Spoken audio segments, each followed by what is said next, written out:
आता बघूया टॉप 9 राजकीय बातम्या।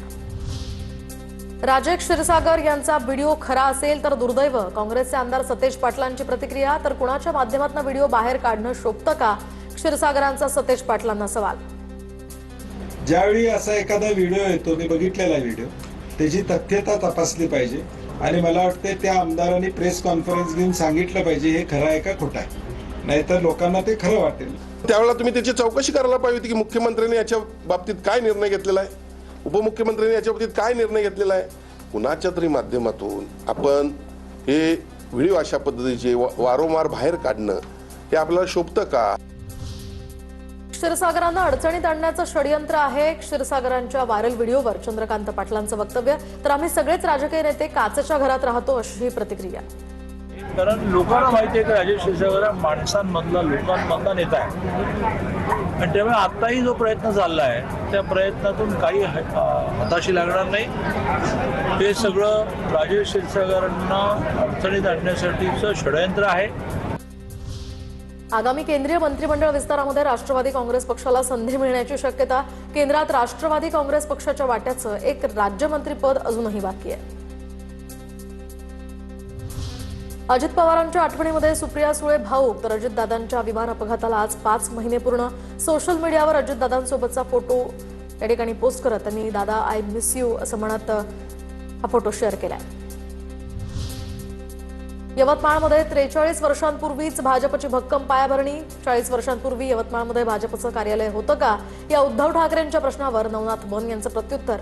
तर अटल बिहारी वाजपेयी, गंगाधरराव फडणवीस यांचा जुना फोटो ट्विट करत नवनाथ बन यांचा ठाकरेंना टोला। सांगली जिल्हा बँकेला आरबीआयकडून कारणे दाखवा नोटीस। तर भाजपचे आमदार गोपीचंद पडळकरांची माहिती। जयंत पाटलांच्या नेतृत्वाखाली जिल्हा बँकेचा चुकीचा कारभार सुरू, पडळकरांचा आरोप।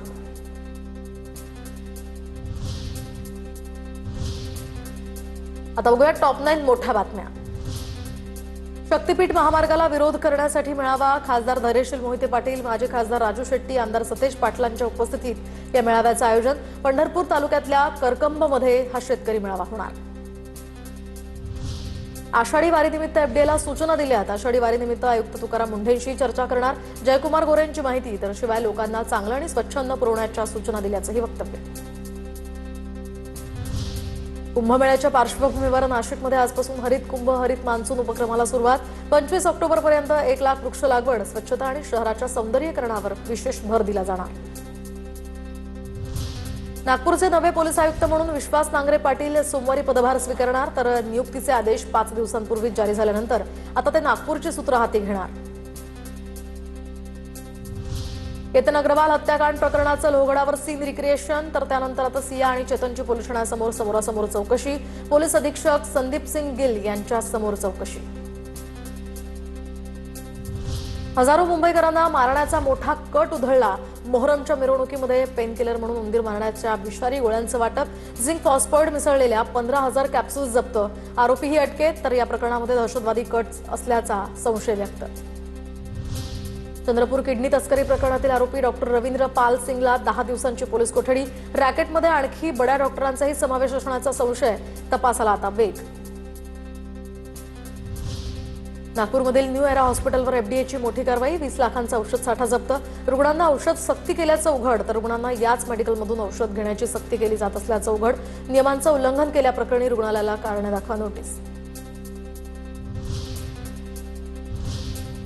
सध्या टीईटी पेपरफुटी प्रकरणी तपासाला प्रचंड वेग आलेला आहे। काय नेमक्या घडामोडी घडतात तपासासंदर्भात पाहूया। टीईटी पेपरफुटी प्रकरणी एसआयटी स्थापन करण्याचे मुख्यमंत्र्यांचे आदेश। आरोपींवर कठोर कारवाई करा, फडणवीसांच्या पोलीस महासंचालकांना फोनवरून सूचना। टीईटी पेपरफुटीतील 3 आरोपींना 6 जुलैपर्यंत पोलीस कोठडी। आंतरराज्य टोळी कार्यरत असल्याची माहिती। तर 2 आरोपी यामध्ये फरार। कुठे पेपर विक्री केली, आर्थिक व्यवहार झाले का, याचाही आता तपास सुरू।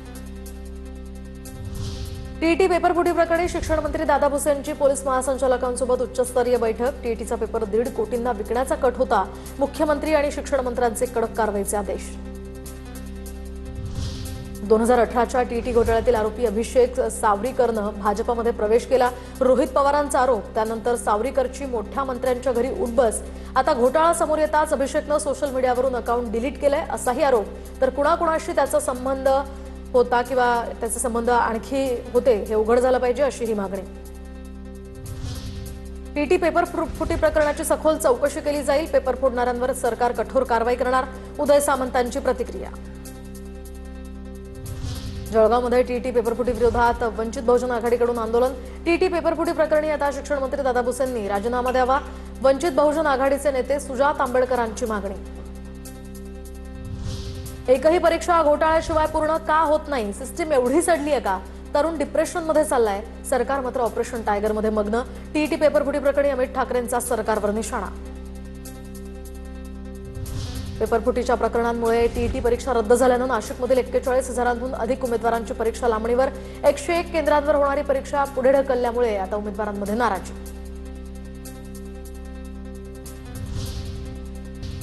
कोल्हापूरच्या खिद्रापूरमध्ये पर्यटकांसाठी कोपेश्वर मंदिर आजपासून बंद. अतिक्रमण काढण्याविरोधात ग्रामस्थांचं बेमुदत धरणे आंदोलन. न्याय मिळेपर्यंत आंदोलन मागे न घेण्याचा ग्रामस्थांचा निर्धार. जुलैच्या दुसऱ्या आठवड्यापासून शेतकऱ्यांना कर्जमुक्तीचा लाभ मिळणार.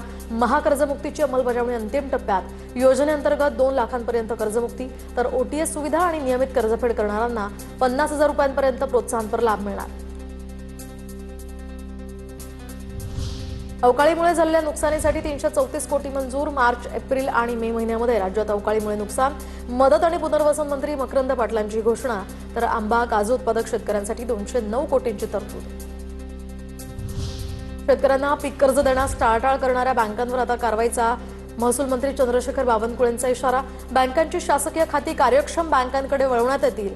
नागपुरातल्या बैठकीत बावनकुळेंकडून स्पष्ट निर्देश. आषाढी वारीसाठी संत निवृत्तीनाथ महाराजांची पालखी उद्या त्र्यंबकेश्वरहून पंढरपूरकडे प्रस्थान करणार. तर 23 दिवसांचा पायी प्रवास पूर्ण करून ही पालखी 24 जुलै रोजी पंढरपुरात दाखल होणार. पनवेलमध्ये जीबीएस आजाराचे 2 रुग्ण आढळले, तर 1 रुग्ण उपचारानंतर बरा होऊन घरी परतलाय. 71 वर्षीय महिलेवर नवीन पनवेलमधील खासगी रुग्णालयात उपचार सुरू. पनवेल महानगरपालिकेची आरोग्य यंत्रणा सतर्क. आंतरराष्ट्रीय स्तरावरील आर्थिक घडामोडींचा टेलरिंग क्षेत्राला सुद्धा फटका. मुंबई उपनगरातील शिलाई दरांमध्ये 10% वाढ होण्याची शक्यता. अस्तर धागा साडीच्या फॉलची किंमत आता वाढल्यामुळे शिलाई महागली आहे. महाराष्ट्र शासनाच्या सार्वजनिक आरोग्य विभागामध्ये लवकरच मेगा भरती. आरोग्य खात्यामध्ये 5,223 पदांची भरती केली जाणार. हजारो तरुणांना नोकरी मिळवण्याचा मार्ग मोकळा होणार.